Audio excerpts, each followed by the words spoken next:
Boo. Welcome to my random live. Let's see if anyone joins. Maybe I'll be talking to myself. Maybe I won't.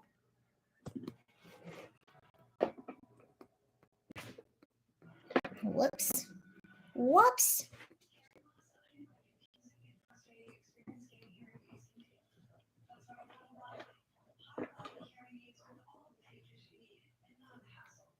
We have a person. Hello.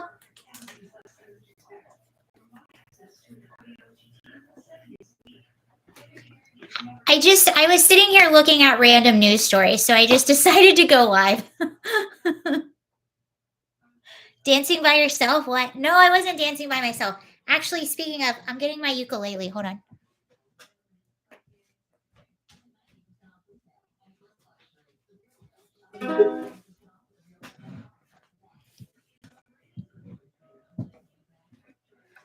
I haven't played in a while.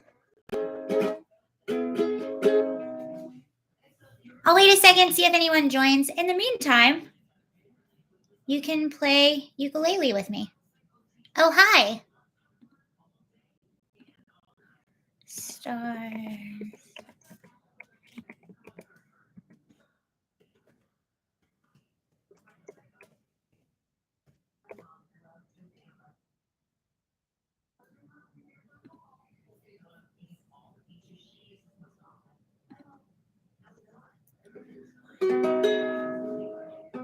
Hello.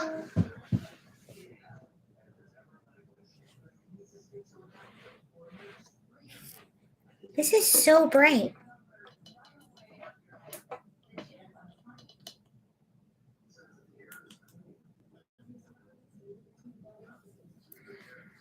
I was just reading the news. I figured we'd do it together. If you want to, if you would like to join.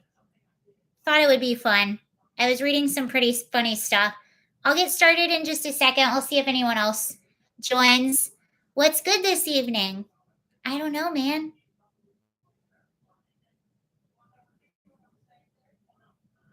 You are concerned and confused?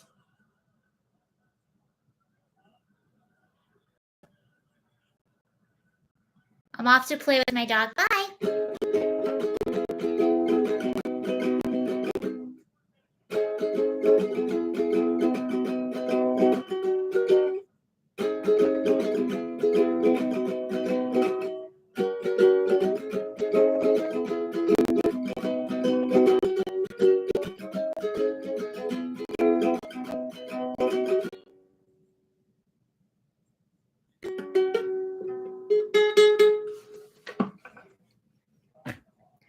Okay, let's get started.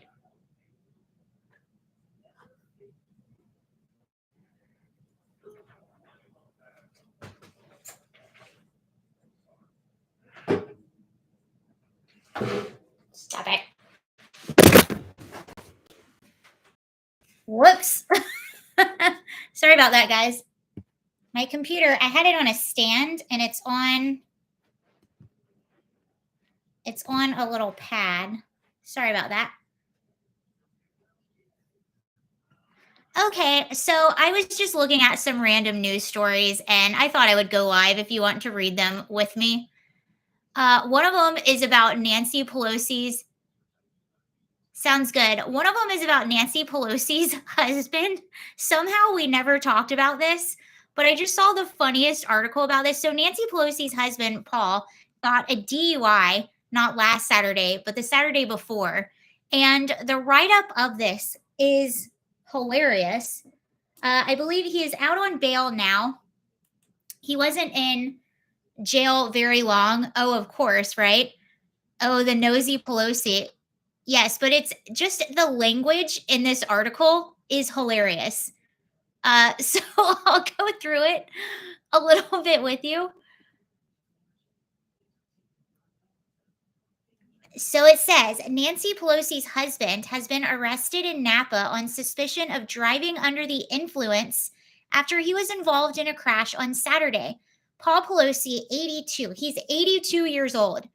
was booked on 2 counts for the incident in Napa, California, shortly before midnight while attempting to cross State Route 29 in his 2021 Porsche.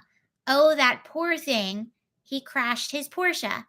Daily Mail understands he was arrested by members of California Highway Patrol at 11:44 p.m. This guy parties hard. He's 82 years old, out drinking at midnight. Hello. Um, the two misdemeanor charges are driving under the influence and driving with a blood alcohol content level of 0.08 or higher. He is believed to have been released after posting $5,000 bail. See, that's the difference between people who have a little bit of cash and those that don't. They are able to afford $5,000 bail. And it's the same thing like if you get a traffic ticket or something like that. You're like, "Okay, I pay it, no big deal."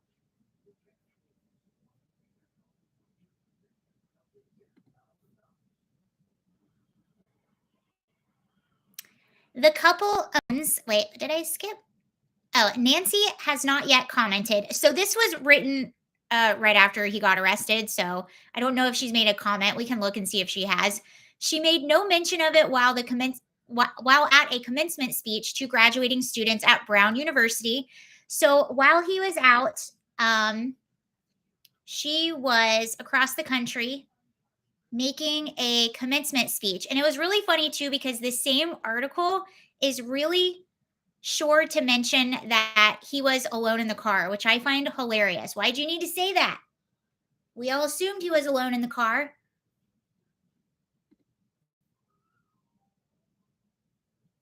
The couple own a vineyard in Napa in addition to a home in nearby San Francisco, but she does not drink, according to previous statements given by her representatives.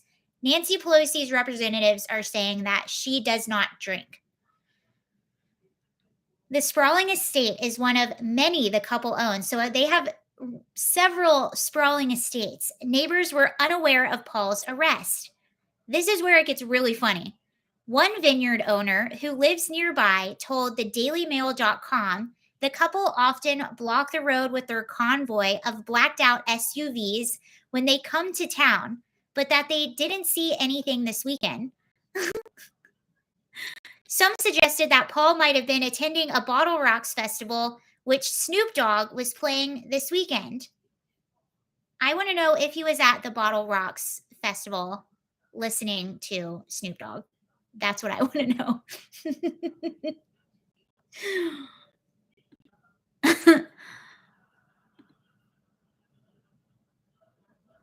It probably tracks more with the younger Paul, the neighbor said, referring to the couple's 53-year-old son, Paul Pelosi Jr. So this is what the neighbor said. I wouldn't be going to the kinds of fundraisers and parties they go to. I don't like them very much or find them very interesting. That is what Nancy and Paul Pelosi's neighbor said about them. I don't find them very interesting. It doesn't sound like he's very fond of them at all.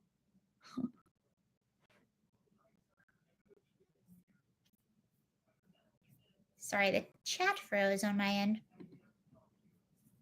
Okay.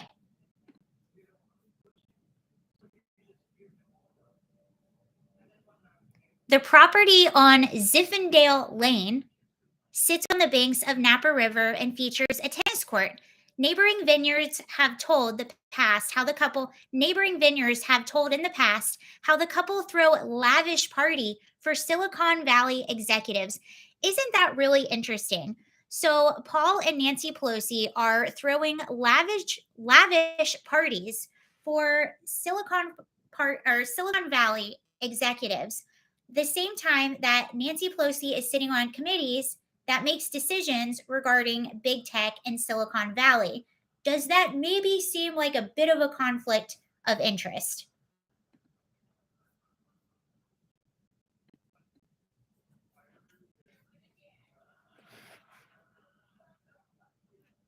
Maybe they all have the same ice cream. They might. Maybe they all get it at the same place. Hi, TNN.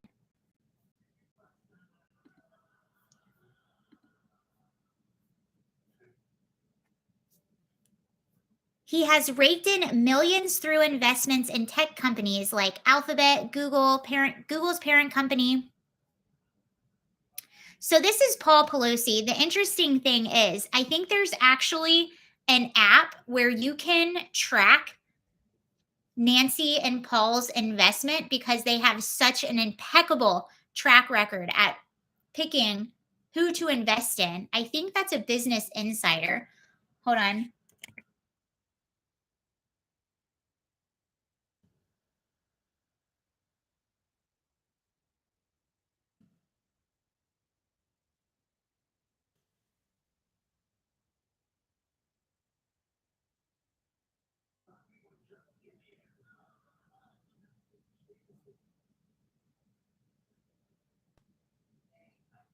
Yeah, there are these articles from Insider about how Nancy just has the best stock picks. Interesting, huh?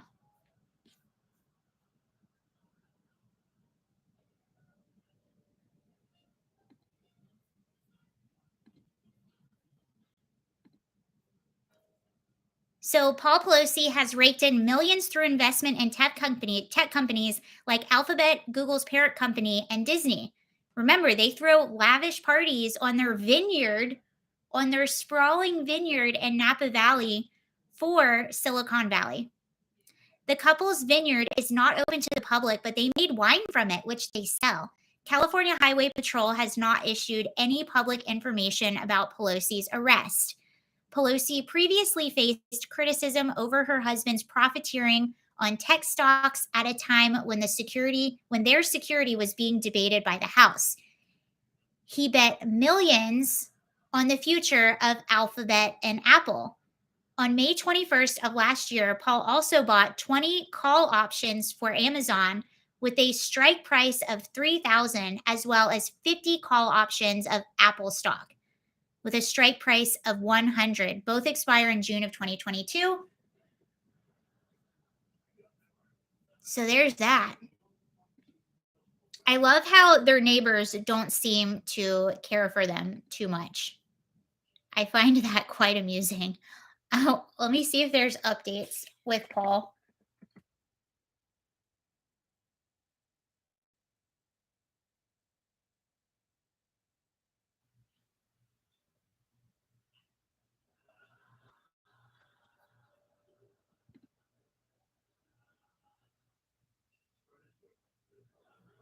What is this? Oh, I don't care about that.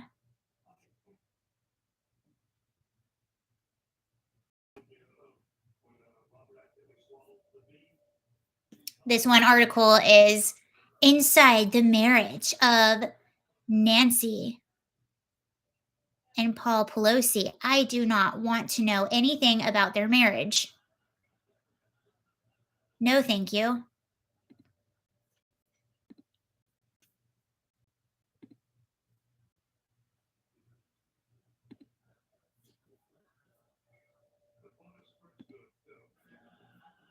Sorry, I'm trying to get to the bottom of the chat. It keeps freezing up for me. Insider trading. See, Pelosi family. Okay, here's actually an article. I remember seeing a video of Nancy drinking beer. Yeah, I find it really funny that her people are saying that she never drinks. I mean, hey, I don't know. I don't know her life. I know what it appears to be.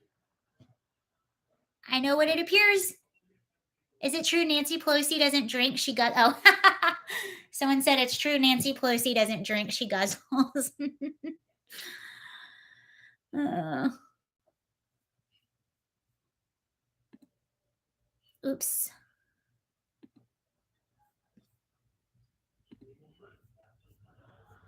Okay, this is Yahoo News. U.S. House Speaker Pelosi discloses trades in Apple and Microsoft. This is actually today. U.S. Speaker Nancy Pelosi disclosed new stock market trades on Monday showing purchases of options to buy shares of Apple and Microsoft.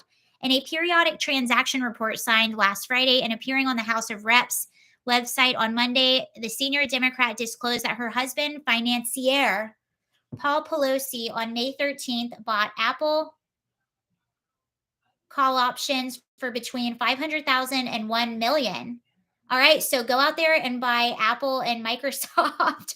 There literally is there's something that tracks um, their stock purchases because they appear to have just an impeccable record of being able to choose stocks. So there you have it.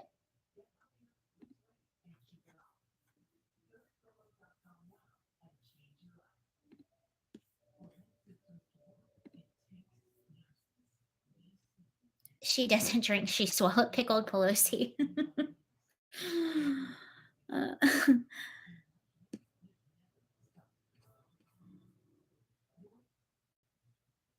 Soros gives them tips. Wink. Speaking of George Soros, that's what I was going to read next.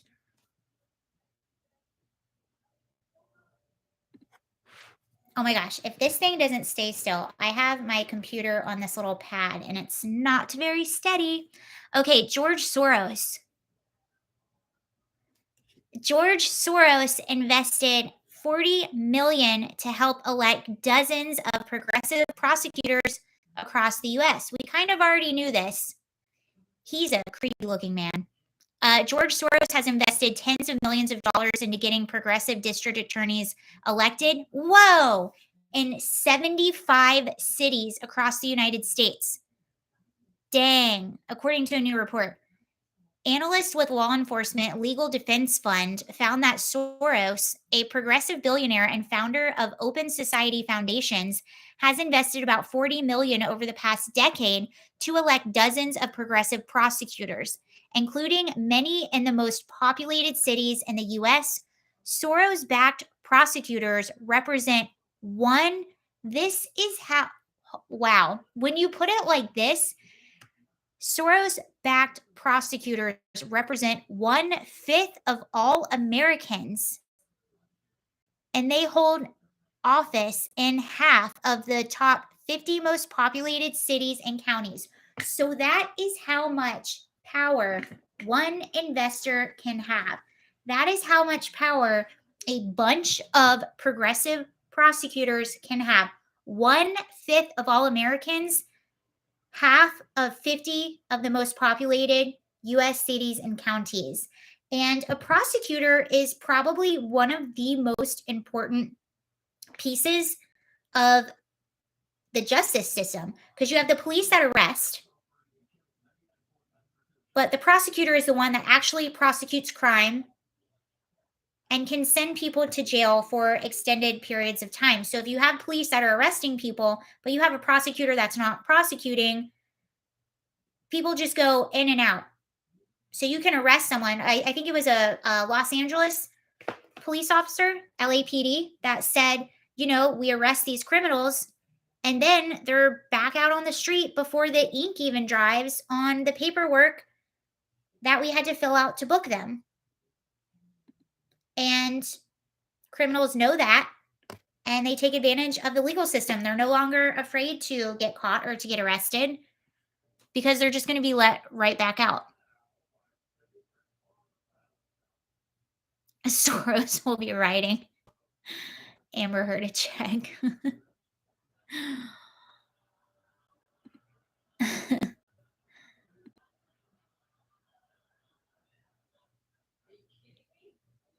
Cities with Soros backed district attorneys are responsible for 40% of the criminal activity in the US, according to the LELDF. That is the Law Enforcement Legal Defense Fund.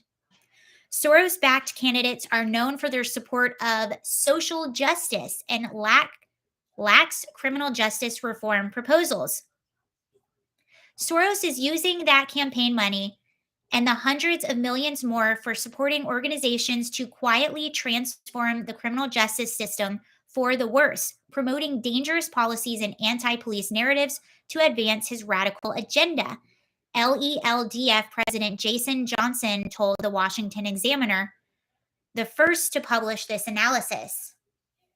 So I guess this is a brand new. I mean, we always knew this, but to see those numbers, I think is pretty alarming. Even though we kind of knew, I think it hits differently when you actually see the numbers. Over the past decade, George Soros has spent 40 million to elect 75 of his chosen prosecutors. In campaigns from Houston and Los Angeles to Philadelphia and Orlando, Soros was the campaign's biggest spender by far. As much as 90% of the dollars spent in some races. Soros isn't done yet. He's already spent another million so far this year on his hand-picked district attorneys. Soros backed DAs include prosecutors such as George Gascon in Los Angeles, our favorite. Just kidding. I hope he gets recalled. Kim Fox in Cook County, Illinois, and Larry Krasner in Philadelphia and Alan Bragg in Manhattan. According to the LELDF analysis, over the past decade, a wave of social justice candidates have been elected as the chief prosecutor in jurisdictions across the U.S. Most of these prosecutors pursue radical justice policies upon assuming office, including eliminating bail, dismissing felony cases, and seeking lenient sentences while creating antagonistic relationships with their public safety partners, especially police. Crime and violence surged following the election of many of these reformed prosecutors, and critically, the rise in most of these prosecutors' jurisdictions predates the nationwide 2020 crime spike. Soros has prioritized reshaping the American criminal justice system over the past decade, supporting candidates for major district attorney roles that support such policies as reducing penalties for nonviolent offenders and rolling back or eliminating cash bail.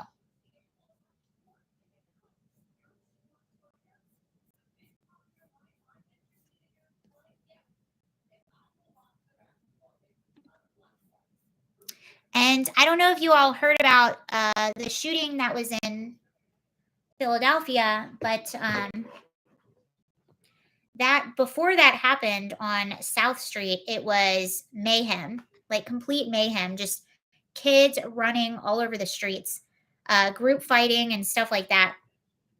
Let me see if I can pull it up. And it actually mentioned something about that district attorney in Philadelphia. Let me see if I can find it. Andy No reported on it. He's just my favorite.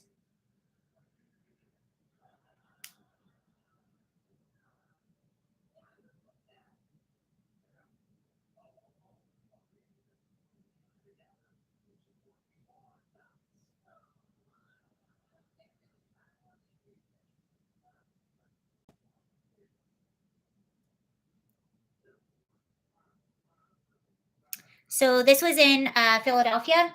Actually, on South Street, I used to go there, but I don't think this is the same side of South Street that I used to go. I had a really good friend that lived right off of South Street in Philadelphia, and we used to go out in that area. They have some really cool restaurants, bars. There's a Philly cheesesteak place. 3 were killed and 12 injured in a mass shooting on Saturday night in Philadelphia. Video footage captured the moments leading up to it. Andy No says, leading up to the deadly mass shooting in Philly on Saturday night, in which 3 were killed and 12 injured, youths had packed the street and were getting into brawls. Larry Krasner, the prosecutor in Philadelphia whose campaign benefited hugely from George Soros' money, has blamed the NRA lobby for the mass shooting. Under Krasner, convictions for gun crimes have dropped because suspects are disproportionately Black. And this is what Larry Krasner, this is the George Soros funded prosecutor, says. The terrible crimes last night on South Street tell our Pennsylvania legislators it's time for real action. Boycott NRA lobbyists, boycott NRA donations, and bring real common sense gun regulation to Pennsylvania now. The first person replied to this and said, you literally don't put people in prison for gun crimes. It's almost like it's a big distraction. It's like, oh, we can blame somebody else or we can point the fingers over here. It's not that we're not prosecuting crime. No, it's the big bad evil NRA.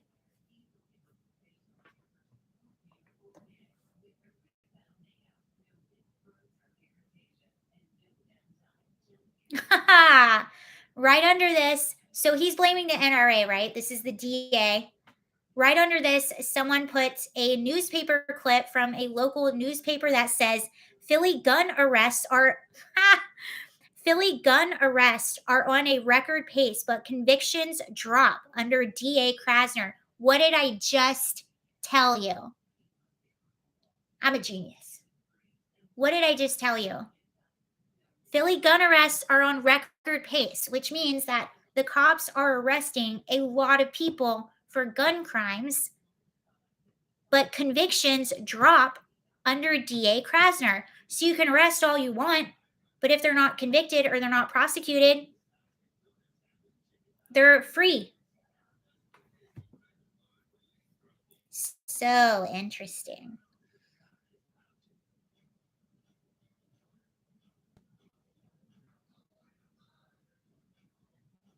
Wow. Here's another story from Philadelphia. Former Philadelphia officer hurt during arrest claims DA's office offered suspect a plea deal. So it's a way for them to say it's not my fault. It's the NRA. Yes, it's the NRA's fault. uh, what else should we look at? George Soros is a scary looking man. He is an unsavory looking fellow.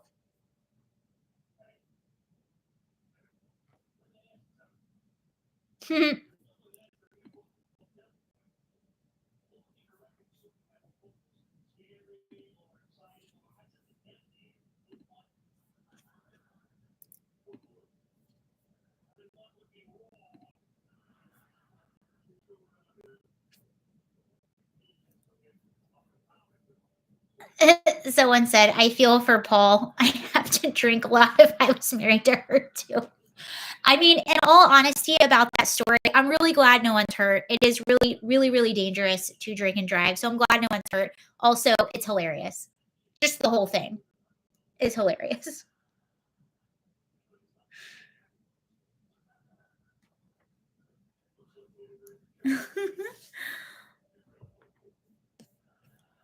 Okay. Next thing we're reading. You guys are almost like studying with me because this is at night I read news stories. So you guys are kind of just hanging out with me and studying or just reading what's going on in the world. Um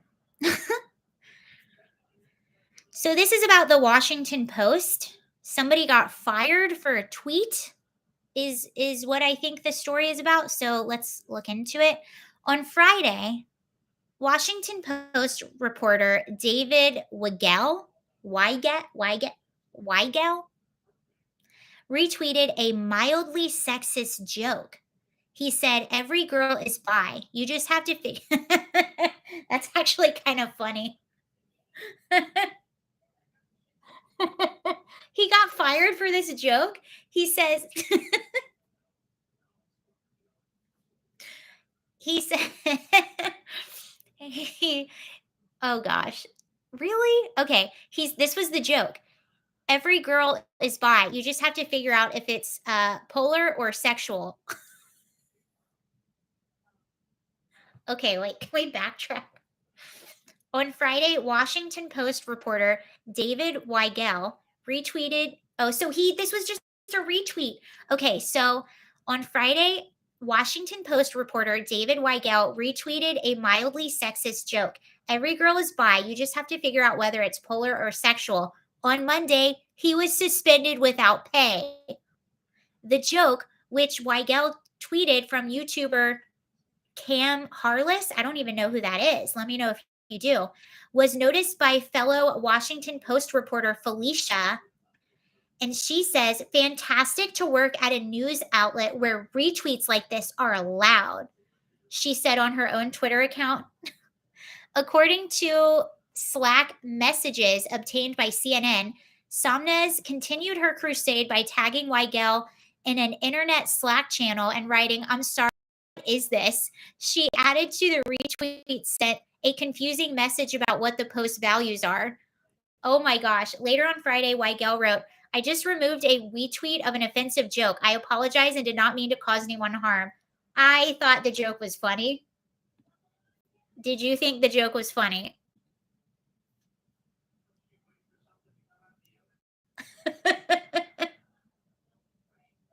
I thought it was funny.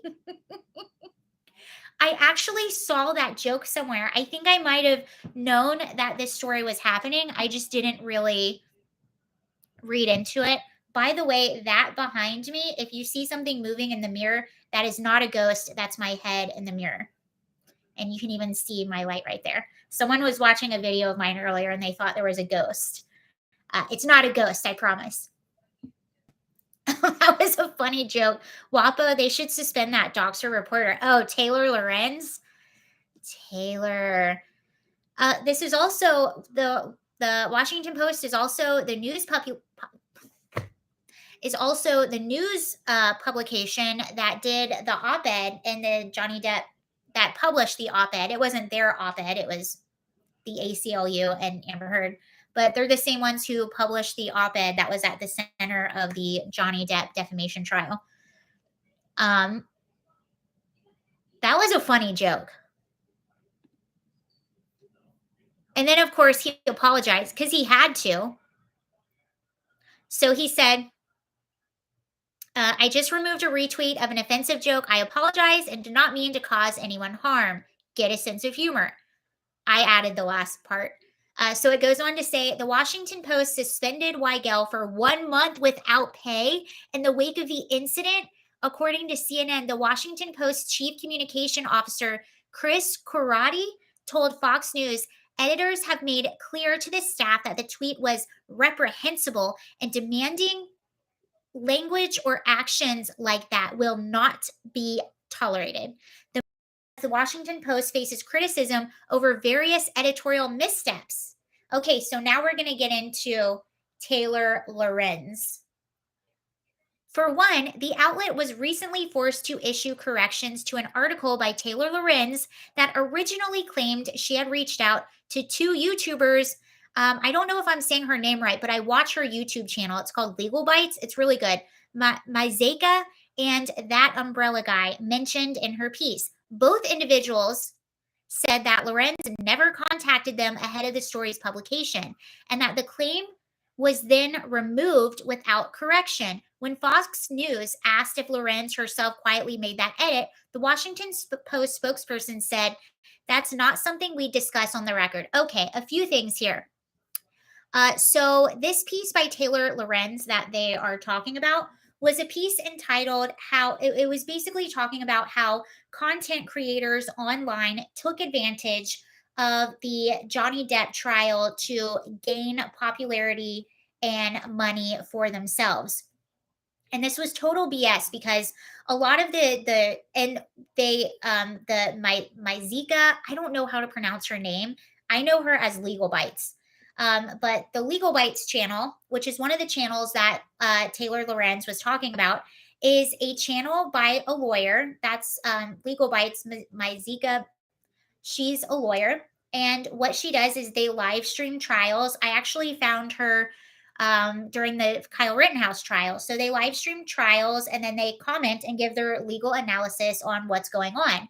It just so happened that this was a popular trial. So this was another thing that they were covering. And the umbrella guy had been following the Johnny Depp thing for a very long time. So of course they're covering these things. And YouTubers, that's what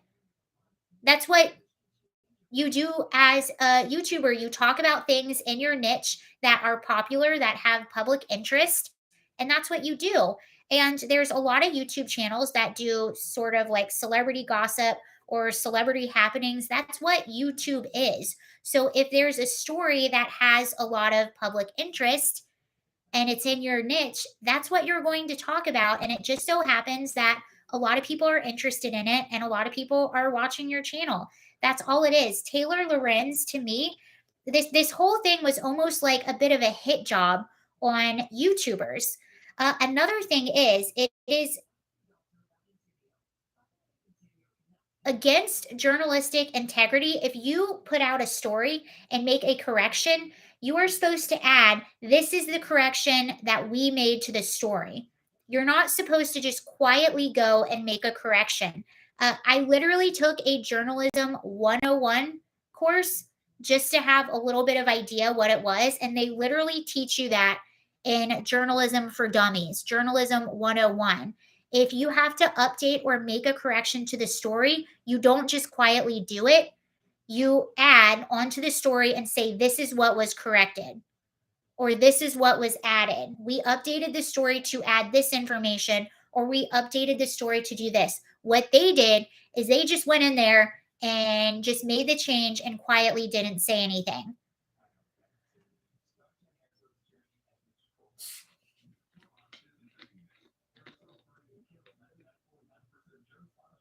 Yeah, you're right. Monetization has been around. And when you talk about pop culture stuff, you are going to talk about where the public interest is. And that's where the interest is.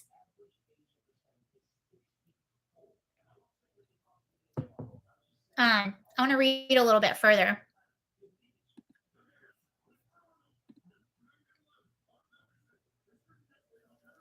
And notice the Washington Post was asked about it, and they said that's not something we discuss on record. No, it is supposed to be record if you changed the story that you already posted. It's okay to be wrong, or it's okay to make a mistake, but you are supposed to be transparent about the mistakes that you make. It goes on to say, in the same article, Lorenz wrongly attributed a statement to Johnny Depp lawyer Adam Waldman. A note on the article said that the story was indeed updated to clarify comments made during Waldman's testimony. 2 months ago, okay, here's another thing. Now we're getting into libs of TikTok territory. Because Taylor Lorenz was also the one that tried to do sort of a doxing thing, like a hit thing on libs of TikTok. So 2 months ago, Lorenz came under fire for revealing the identity of a woman of the woman behind libs of TikTok, which reposts leftist content on its various social media pages. Lorenz ran a hit piece. I was right again.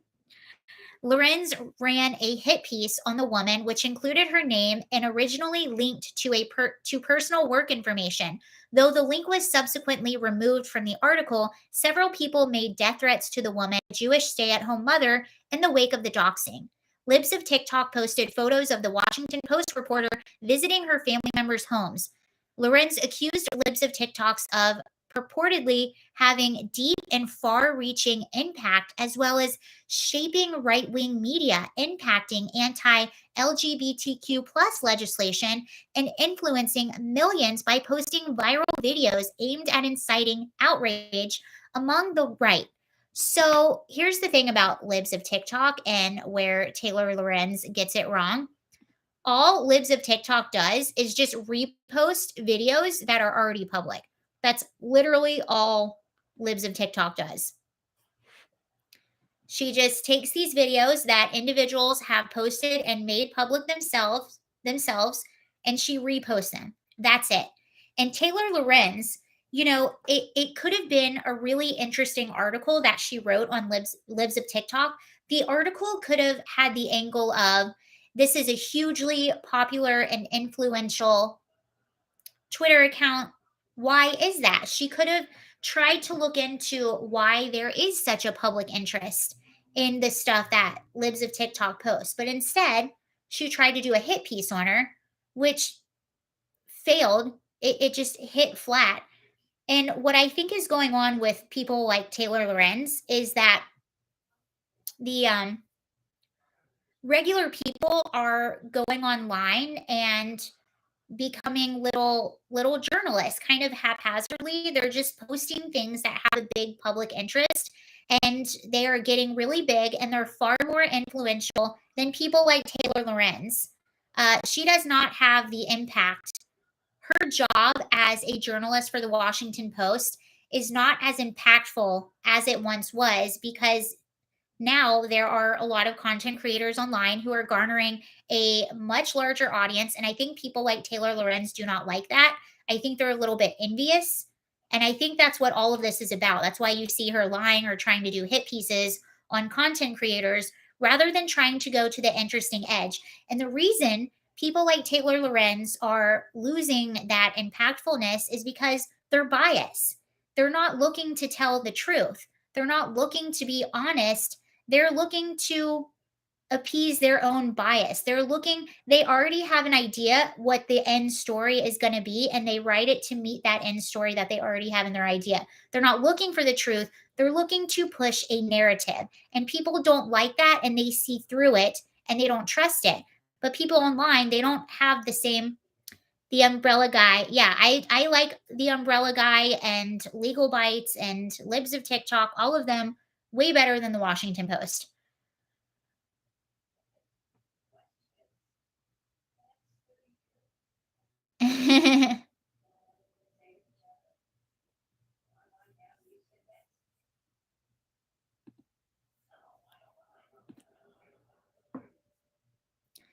Okay, this is the end of the article.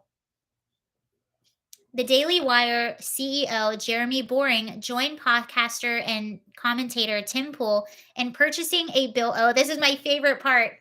Okay, so let me read it again. The Daily Wire CEO Jeremy Boring joined podcaster and commentator Tim Pool in purchasing a billboard in Times Square criticizing Lorenz and her employer for exposing libs of TikTok. So this was right in the middle of Times Square, and it said, "Hey Wapo, democracy dies in darkness. That's why we're shining light on you. Taylor Lorenz doxed libs of TikTok."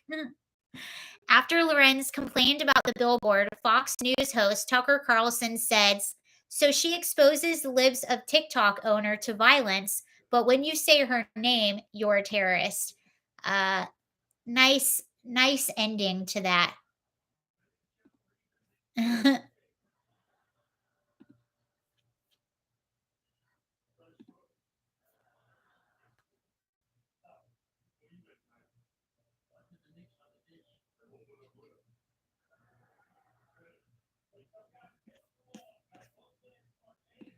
What else is there?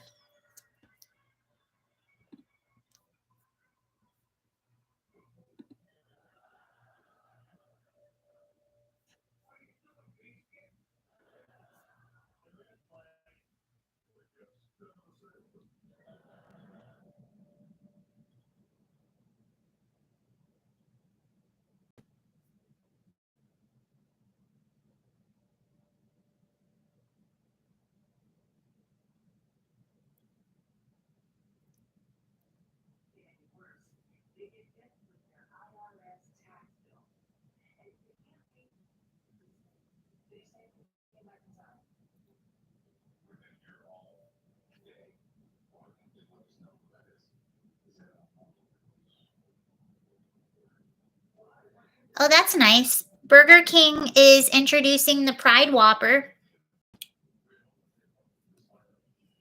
Anyone getting a Pride Whopper? Burger King Austria is celebrating Pride Month by introducing the Pride Whopper, a hamburger that comes with either two top or two bottom buns. The new item uses mealtime to promote equal love and equal rights, a translation of the fast food chain's Austrian website said.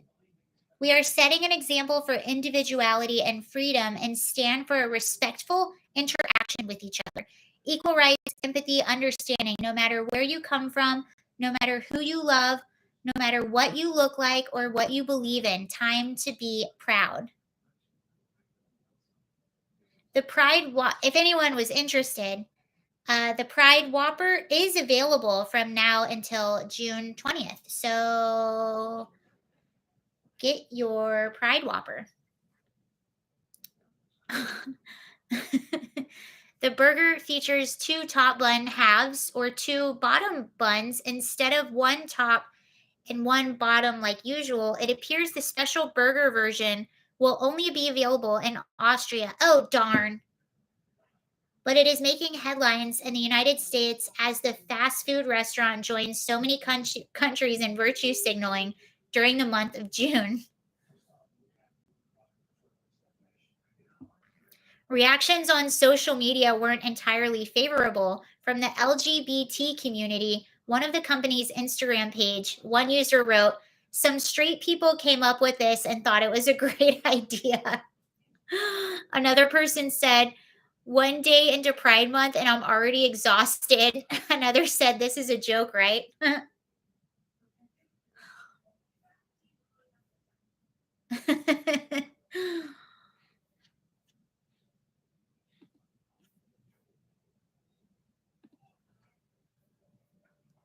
Who super chatted up there?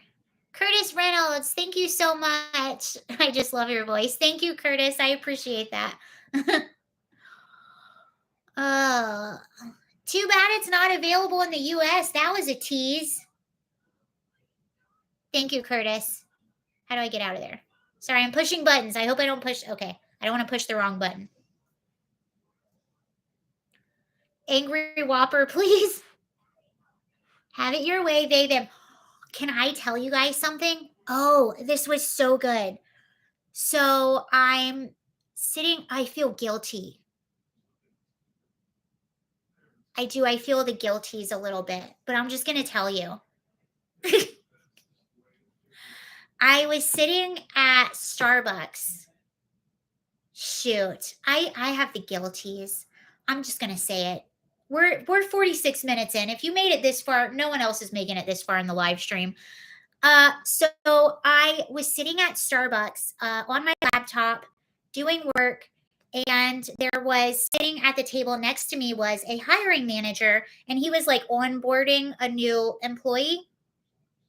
He was, she was filling out her paperwork and all that stuff. He was getting her ready for the shift, and it was her first shift, so she was all finished. And then he introduced her to the other employee that was going to be training her. So the girl who had pink hair said, "Oh, hi, my name is so and so. I'm going to be training you tonight. What's your name?" And the girl said her name, and she goes, "Okay, cool. What are your preferred pronouns? Mine are she, they." And the girl was like, "She, her." I heard it in real life. And I'm sitting there and I look around and I was like, literally everyone here has pink hair or purple hair or blue hair. That was the first time I had ever heard next to me, just like a regular interaction, someone say, "What are your preferred pronouns?" Mine are she, they. What does she, they mean? She's walking down the street. So when you say her, you have to say they. That is so confusing.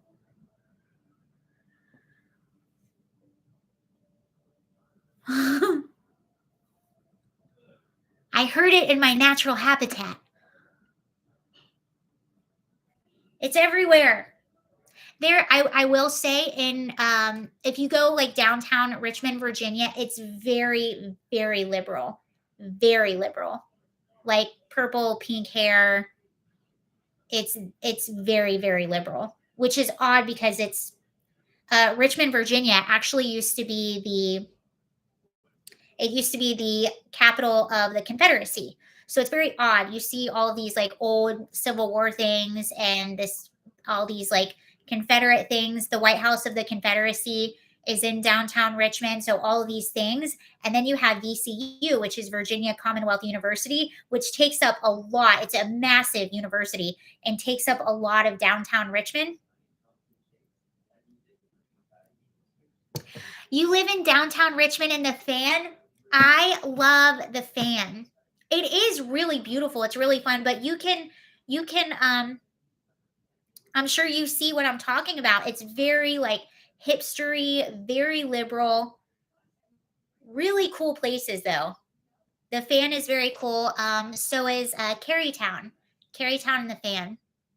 Yes, it is super liberal. Even more so, it's interesting because I lived in West Hollywood and Los Angeles and all those places, and that's very liberal, but it's a different kind of liberal. This is more like hipster liberal. Um, Los Angeles is more like I'm wearing my workout clothes and I post black squares because like my social media following wants me to post black squares. Yeah, it's very very liberal down there. And I was shocked too because it's interesting. I came to um I came to Virginia in oh, it's the cat. Hold on. It's Eva. Let me get her, guys. Oh my gosh. Come on. Come on. Now, these are the rules. If you come in, you have to say hi. Those are the rules. If you open the door, she does not want to say hi. Say hi. You're going to bite me, aren't you? Yeah. The rule is if she opens the door, she has to say hello. What was I saying? Oh, so I came to Virginia in April of 2021 and downtown Richmond was still recovering from a lot of their riots. And it was interesting. It was so odd. So I experienced the riots in LA, but ours were more just opportunists that wanted to steal a bunch of stuff. In Richmond, they really went after. Well, a lot of stores were damaged, I believe. They also a lot of people went after a lot of the monuments, which was really really sad to see. My boyfriend and I at the time, I used to vote Democrat until 2020. I found you and Tim Pool and many others that have helped me. Oh my gosh, that's so cool. Thank you. Eva's huge. I made a video with her. I'll show it to you in a minute. I hope I might get a copyright for it. That's okay. I didn't monetize video. She's a big cat. Um, it was weird. Just my boyfriend and I in May of 2021, we stayed at the Jefferson. It's actually one of I've been to a lot of really beautiful hotels. The Jefferson, it's in downtown Richmond. It is a massive hotel. They actually shot scenes from or a scene from Gone with the Wind at the hotel. It's beautiful. And I went and stayed there with my boyfriend. And I remember we called the concierge and we were like, "Hi, are there any good restaurants in the area? We don't know of any." And they were like, "Well, we're still getting things back together after everything that happened." A lot of people seemed really affected, but it was just different because here it seemed like a lot of it was towards monuments and seeing what was the major one that came down. That was really sad because I remember seeing Monument Avenue. Was it Thomas Jefferson?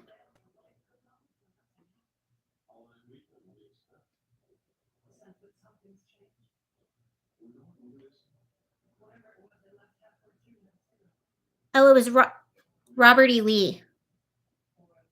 Eva is really a panther cub. The more I look at her, the more I'm like, you're big. She's big. They all came down. That's so sad. I even went, so there was this beautiful street. It's called Monument Avenue, and it's right in downtown Richmond. And there's the Robert E. Lee Monument and all these different Civil War, I guess, Confederate monuments, and I guess they all came down. Even in there's a cemetery close by too called the Hollywood Cemetery, and they have, I believe, three presidents.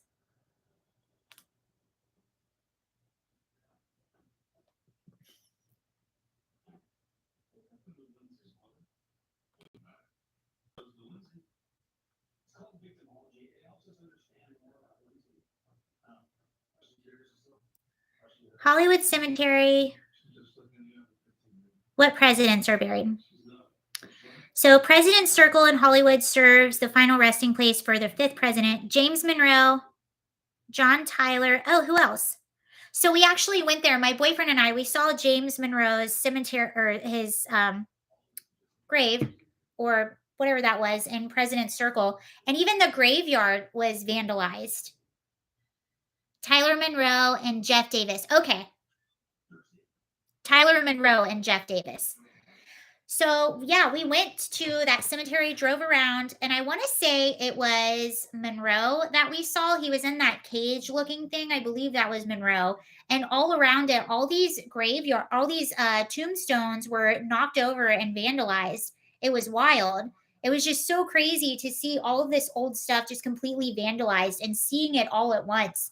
And then Robert E. Lee, right before or a while before they took it down, was just they had fencing around it and it was covered in graffiti.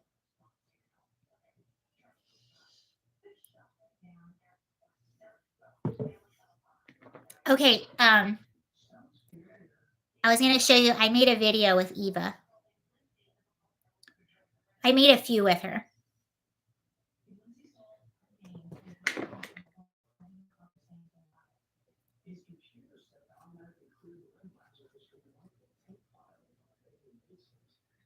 So this is Eva and her loaf. All right, people, I think it is time for a loaf check. How big she is. Oh my goodness. We've got no tail, not a single paw visible. I think that's a 10 out of 10 loaf. Okay, and this is what we made the other day. I'm going to get a copyright for this, but that's okay because I did not monetize the video. So I made a music video with her. Chicken wing, chicken wing, chicken wing, chicken wing, hot dog and bologna, hot dog and bologna, chicken macaroni, chicken macaroni, chillin' with the homies, chillin' with the homies.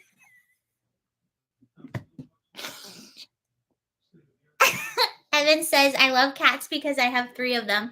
They're so funny.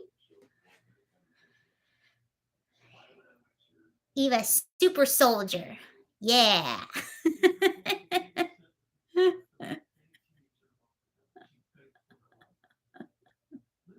I think I have another one where you can see how fat she is. Hold on. Her little belly swinging around, or her big belly, excuse me.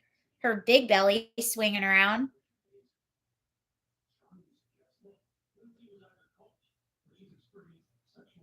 Where it at? Eva, where's your big belly?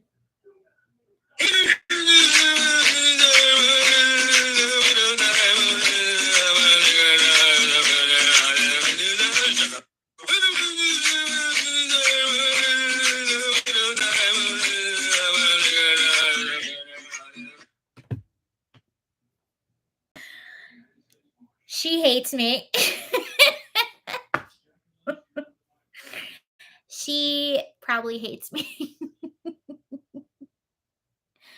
I seen that today and there wasn't any music. Being an Outback Aussie dude, I've always preferred dogs, but I've come to appreciate cats in recent years. Dogs are still gooder though. Eva, where are you? Oh, my neck hurts. A new Hallmark special. Actually, we do have a video together. Hold on, I'll show you one more, then I'll stop showing you. Don't get me on cat videos. You get me talking about cat videos, we'll be here all night. You'll see all my cat videos. Hold on, we did a little skit together. A is for audio synthesis. Say it. No, don't bite mommy. Stop. A. Say A.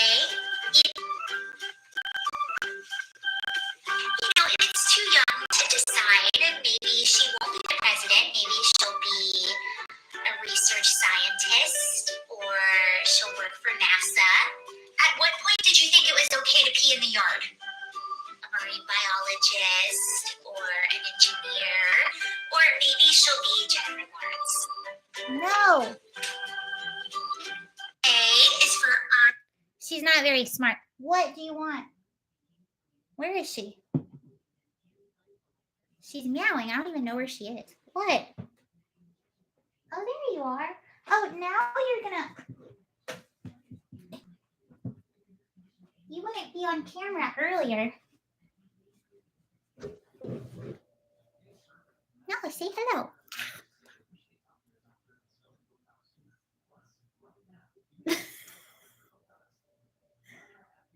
Say hello and don't bite me. She looks like she might bite. Calm, kitty. Look at the camera. Yeah, I know.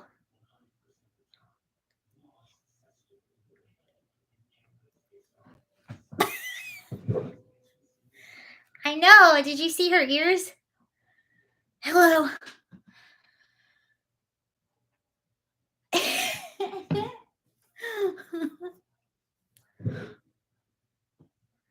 Yeah, she's grouchy today.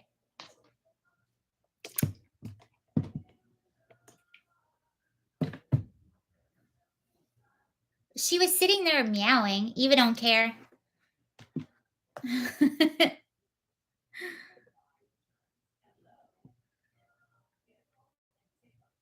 Hello.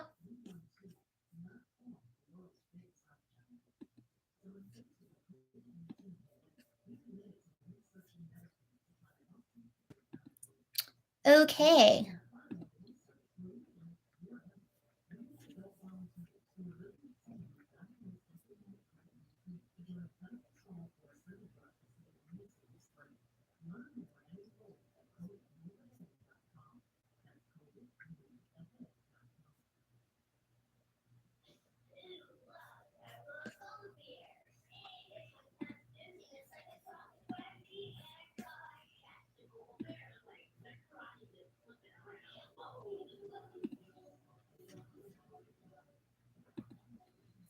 I'm trying to get to the bottom of the chat. Ow! Oh, there she is. You can see her down there. Eva, do you see her? What are you doing?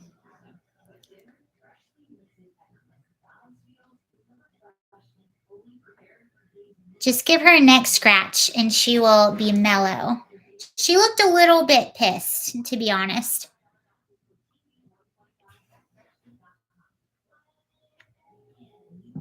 She's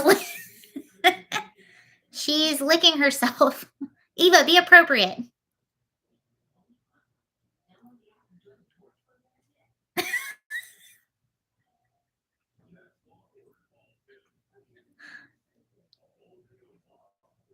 Eva, the camera's on you. Be appropriate.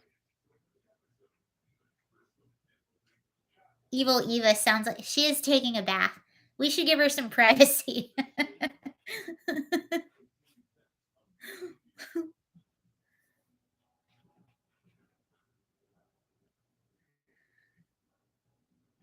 She is a kitty. She is cleaning herself. No class at all.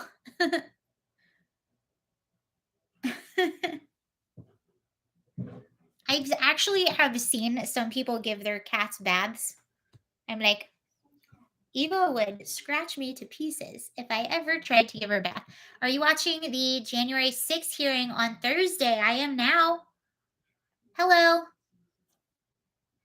I'm watching it now.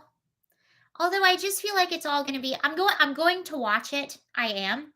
I'm just telling you I'm just telling you what my preconceived notions are about the whole thing. And I think it's all crap.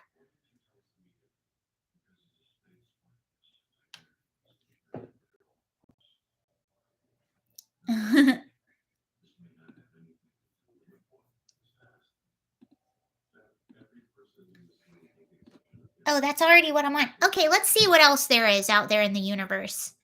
Yeah, I have so many scares from cat baiting live streams so we can laugh at it all. I wonder how I can do that. That would actually be really fun. I'm gonna look into how to do that because I think that would be cool to do. We need a special counselor for council for the January 6th. We need a special counsel. January 6th investigation will be at 8 p.m.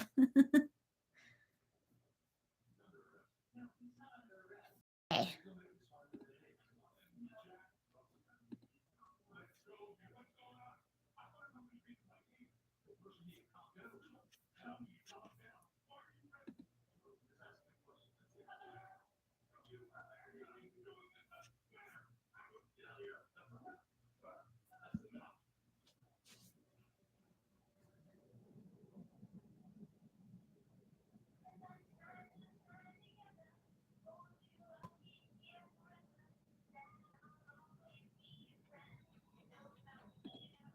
Oh, this is funny. Democrat Representative Alexandria Ocasio-Cortez slammed her Democrat colleagues for resisting to use the term Latinx. Latinx, when talking about the Latino community, even though the term is generally not used by that community. The far-left lawmaker made the remarks during a mini rant on Sunday night in a video that she posted to Instagram. Also, in the spirit of pride, I wanted to have a note on gender inclusivity in Spanish language. Some people sometimes like to make a lot of drama over the term Latinx, but even before Latinx, people were trying to do this to use like an at to have the A or O together. She claimed gender is fluid and language is fluid. I also have a mini rant about this because there are some politicians, including Democratic politicians, that rail against the term Latinx. And they're like, this is so bad. This is so bad for the party, like blah, blah, blah. And it's almost like it hasn't struck some of these folks that another person's identity is not about your reelection prospects. Like, it's not about you. Second of all, if putting a little X on your campaign literature is what you think is the difference between winning or losing an election, you need to talk about healthcare more. You need to raise people's wages. You need to talk about more issues that also matter to people. Wow. So here's the thing about the term Latinx.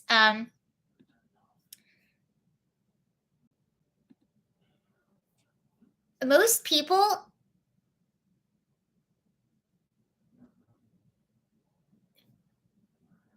who they say would fit in the category do not like that term. If you were to talk to anyone that was Latin or Hispanic, or most of them are like, that's dumb.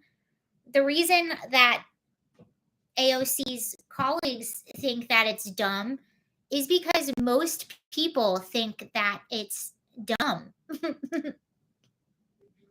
Bring back mental institutions.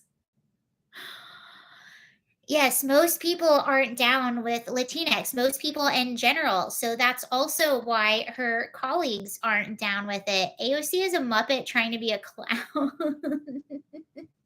She's just a Muppet girl living in a clown world. Eva's doing a loaf. There's a little loaf down there.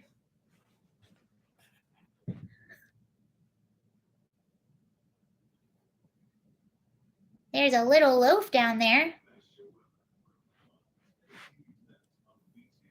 All right, everybody. Thank you so much for joining. That was a lot of fun. I am going to go for the night. I will be back. Donkey Muppet. Okay, I will be back at 2 p.m. Eastern tomorrow. I'll also be live. Gosh, I've been live a lot. I'll also be live at 8 p.m. tomorrow. So if you would like to join, please join. That's 2 p.m. Eastern tomorrow and 8 p.m. Eastern tomorrow. Again. Kitty Beans. Eva, say bye. Eva. She don't care.